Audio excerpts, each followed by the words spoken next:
I don't know, guys. I'm a little scared of this one.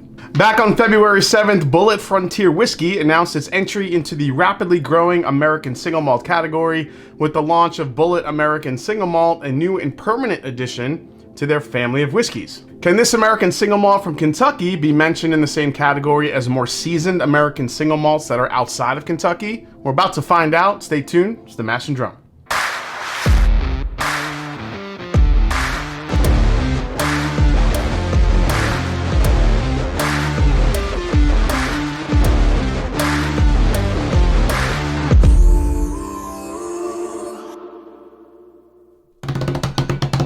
What's up, folks? I'm Jason C. for the Mash and Drum, and welcome back to the show. Like, subscribe, and help me hit 100,000 subscribers for 2024. Appreciate the support.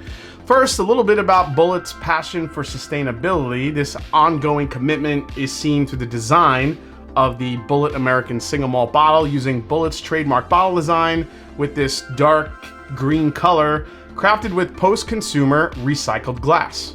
Now, these green colored bottles is something we see a lot in single malts from Scotland. However, I'm not sure if that was an inspiration for this bottle design or not. Now, on top of that, they made a partnership in 2020 with nonprofit American Forests by committing to planting and restoring 2.5 million white oak trees by 2026 that is necessary for the creation of whiskey barrels, and will also help combat the effects of climate change by sequestering carbon, purifying air, and conserving water. Then in 2021, Bulleit began production at Diageo's first carbon-neutral distillery located in Lebanon, Kentucky, using 100% renewable energy and built to ensure that fossil fuels are not used during production. All right, now that we got that out of the way, the single malt. So the Bulleit American Single Malt is distilled with a mash bill of 100% malted barley. Most of it is coming from the Pacific Northwest and aged in charred new American white oak barrels. They actually use the same casks that they age Bulleit bourbon and rye in. It's bottled at 90 proof and available nationwide with an SRP of $59.99. I was saying last year that we're just going to keep seeing more of these American single malts pop up, especially from the Kentucky producers. You know, last year we tried the Claremont Steep from Jim Beam. I was not a fan of that one at all. Just tasted very grainy and malty, and it needs some more age. So now this is non-age stated. I'm not sure how old this is, but I'm hoping this is at least a little better. We'll see what happens. Here we go. It's very light, very mellow on the nose, not a huge punch of flavor, but it's also extremely fruit forward. Now, they did use I did read that the yeast strain that they used for this was, you know, had a fruit forward type of profile to it. So I could see that. This is a lot of apple, a lot of pear, a little bit of honey there. I mean, it smells like a younger malt, but again, a lot of fruit flavor. I'm also getting a little orange here too. Again, nose is pretty sweet. So far, so good. Not a lot of youthful characteristics. So let's give it a try. Here we go. You know what? This one had me until the finish.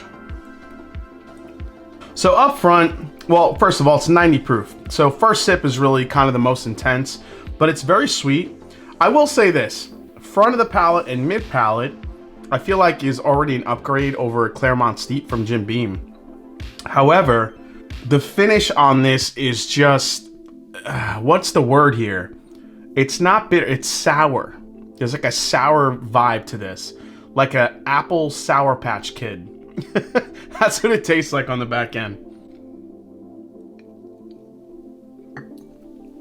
Yeah, there's something just a little bit off-putting on the very end of this. So, I mean, up front, it's very straightforward. Your apple, your pear, again, that little bit of honey. I could even say maybe, again, that little pop of like an orange note you get, but not a lot of youthful qualities to this. I think that's probably the most thing I'm impressed with this. There's none of that, like Jim Beam's Claremont Steep. I just got a lot of just youthful malty notes to it that, you know, it just felt way too young and just very unaged, and it needed a lot more time. This feels a little bit more rounded, but the front of the palate and the middle of the palate is where this isn't that bad. It's the finish that kills the experience for me. This is gonna sound weird, but the back end, that sour, it's like a sour lemon, almost like a pledgy like note to it, like lemon pledge on the very back end of it. It's strange.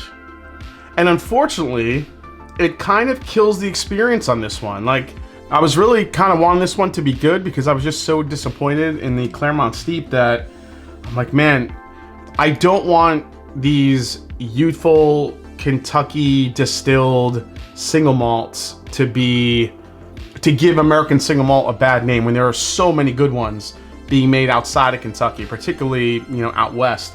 But this one, front and mid palate, not bad, but the finish on it is absolutely killing it. One last sip here.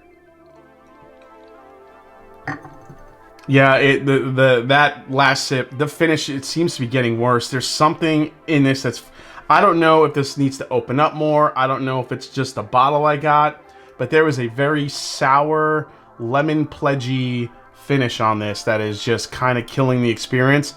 I don't know. I'm gonna have to try another bottle of this. Maybe this is just my bottle. I don't know, but this is not giving off good vibes. I'm not gonna do a final breakdown on this, guys, because I just feel like I wouldn't recommend this. Maybe just, if anybody's interested in trying it, maybe do a little bit of a try before you buy. Try it at a bar, try it at someone's house, or, you know, if you want to come over and drink mine, go ahead. I know I really sold it for you. There are just too many good American single malts out there, you know, especially for $60 to spend on this with this type of finish that you could try. ASW, Westland, Westward. I mean, there's a bunch of them. I did do a whole video on American single malts if you want to try to find some other options. I'll put the link up here. You know, the best malt whiskey I've had out of Kentucky has to be coming from Rare Character and their Exceptional series. They're coming out with just some delicious just barrels of this malt whiskey from a Kentucky distiller that is really delicious, but they're a little bit harder to find and they're a little pricey, but that's probably the best stuff I've had out of Kentucky so far. And with that said, hope you guys enjoyed the video. If you did, hit that subscribe button below and please hit that like button. Let me know down in the comments what you think about this. Has anyone out there tried this? Did you get the same weird note on the back end that I got? I really want to see if this is a pattern or if this is just my bottle. So with that said, like I always say, it's not about the whiskey, it's the people you share it with. Cheers. See you next time right here on the Master and Drum. Let's try one more sip here. Yeah, lemon pledge. What's happening?